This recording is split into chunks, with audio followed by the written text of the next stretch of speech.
그런 마음들이요, 하나님을 믿는 사람들의 마음속에도 오늘 팽배하게 있어요.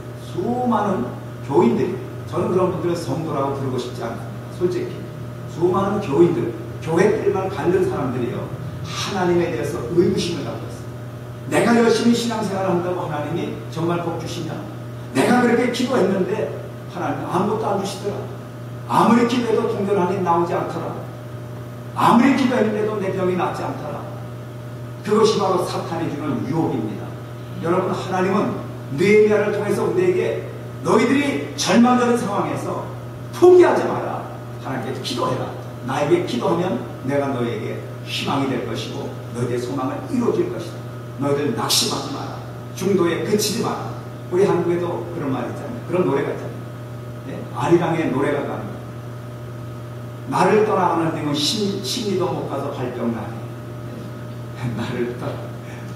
여러분, 하나님 떠나면요, 그게 편안한 것 같지만은 잠시간은 편안합니다. 잠시간은 나의 자유가 있는 것 같은데요, 그 다음부터는 점차 묶이게 됩니다. 누구에게 묶여요? 마귀에게 묶입니다. 여러분, 마귀가 자신의 손아귀에 있는 영혼들을 쉽게 놔주겠습니까?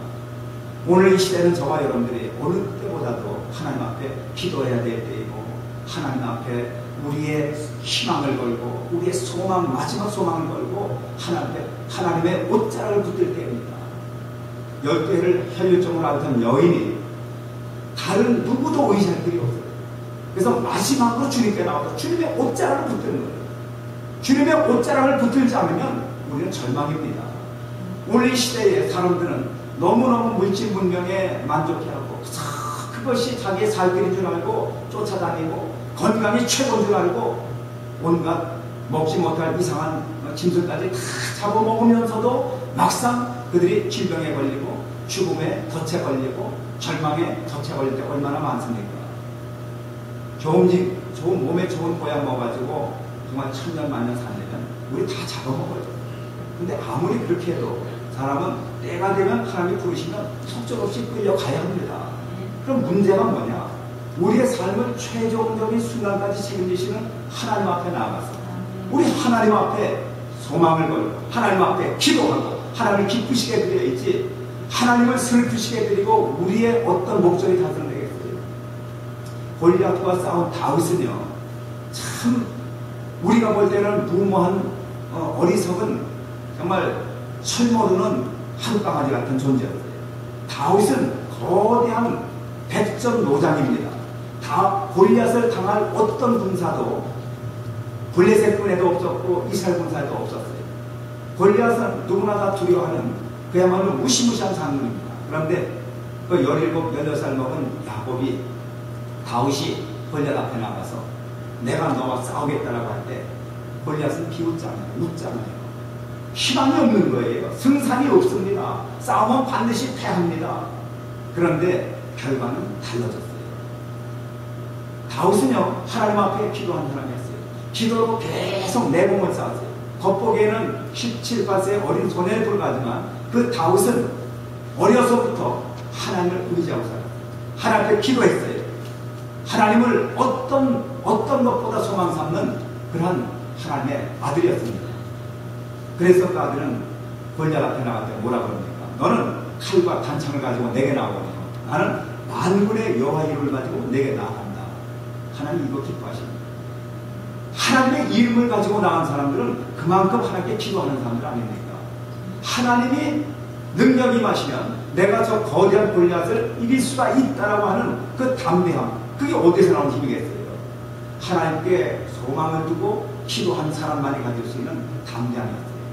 하나님께서 이 골리앗과 다윗의 싸움을 통해서 우리에게 정말 큰 교훈을 주십니다. 말년에 하나님께서 다윗을 평가하시기를 뭐라고 하시냐면 다윗은 내 마음에 합한 자였다. 여러분, 하나님의 마음에 합하실 수 있기를 주의 이름으로 축원합니다. 하나님의 마음에 합한 사람은요, 바로 가장 큰 소망 되시는 주님께서 당신이 우리의 배우가 되시겠고 우리의 배우에서 역사하시게 되는 거예요. 우리의 뒤를 봐주시게 되는 거예요. 사람들은 국회의원 한 사람만 알아도 굉장한 빽인 줄 알고 보통 그 사람의 옷자락을 붙드는 것이 아닙니다. 몰려가서 그냥 이거 사각개장에다 뭐 이상한 거 집어넣어 가서 전해주고 그것 가지고 또 뭐 출제길도 열리고 이러는데 여러분 국회의원을 백만 가져오도 우리는 성공한다라고 생각을 합니다. 하나님의 백을 우리가 갖고 살아요.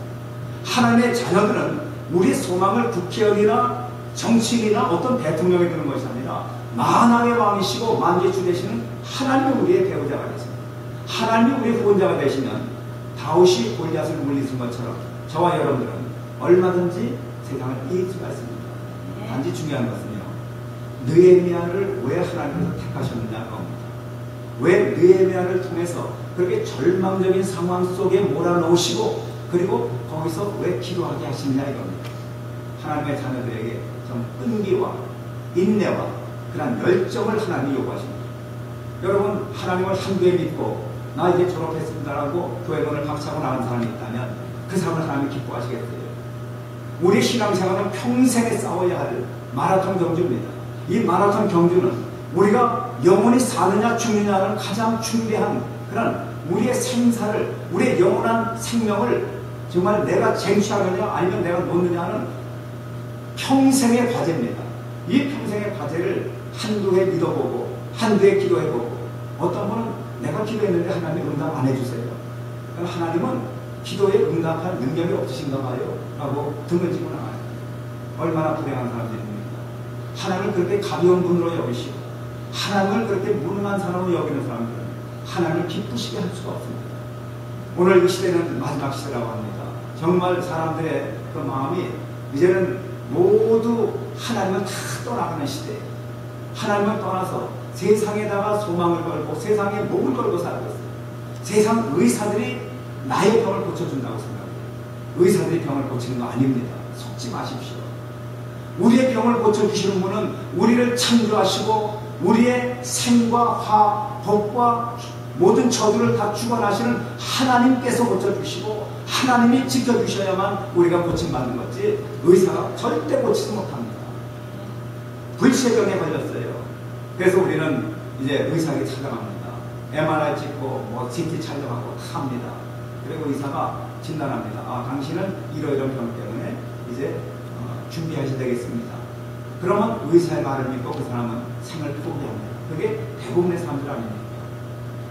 그런데요, 사실 우리가 하나님을 믿는다면 의사는 단지 진단에 대한 어떤 결과만 얘기해 주는 것이지 그 진단에 대한 결과를 책임지시고 치료해 주신 분이 있다면 바로 하나님이세요. 저는 어떤 목사님이 그런 얘기 하시는 것을 보고 참 은혜를 많이 받았는데요. 자기 아버님이 암병 때문에 사형선고를 받으셨어요. 그리고 투병하시다가 근데 돌아가셨는데 이분이 너무 효자였어요. 그래서 아버님을 현대 병사운동을 하고 또 자기가 목사니까 기도해드렸어요. 또 우리 아버님 병 낫게잖아요. 그런데 병이 낫기는커녕 또 의사의 만대로 몇 개월 후에 정말 돌아가셨어요. 그때에 이분이 슬퍼하는 가운데서 참 하나님께 기도하는 가운데 하나님이 위로를 해주시는데 무슨 위로를 해주시냐면 얘야, 내 아버지는 지금 병이 안 나서 안 낫고 죽은 것이 아니라 내가 네 아버지를 완벽한 고침을 주려고 내가 내 아버지를 데려갔다라고 하는 그 음성을 제가 들었습니다. 여러분 병은 우리의 육신의 생명이 끝나면 우리는 병 때문에 죽었다고 그러잖아요. 그러나 엄밀한 의미에서 하나님의 자녀들에게는 죽음이 높습니다. 하나님의 자녀들은 육신의 장막이 끊어지고 숨이 끊어지고 육신의 장막이 무너지는 그 순간이 우리가 영원히 고침받고 하나님의 나라로 올라가는 거예요. 하나님의 나라에서 새로운 피조물의 삶을 사는 거예요.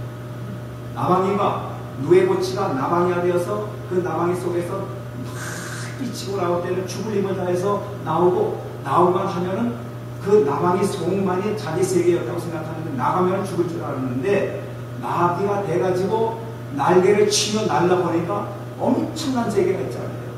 이 찬란한 자연 세계가 있잖아요.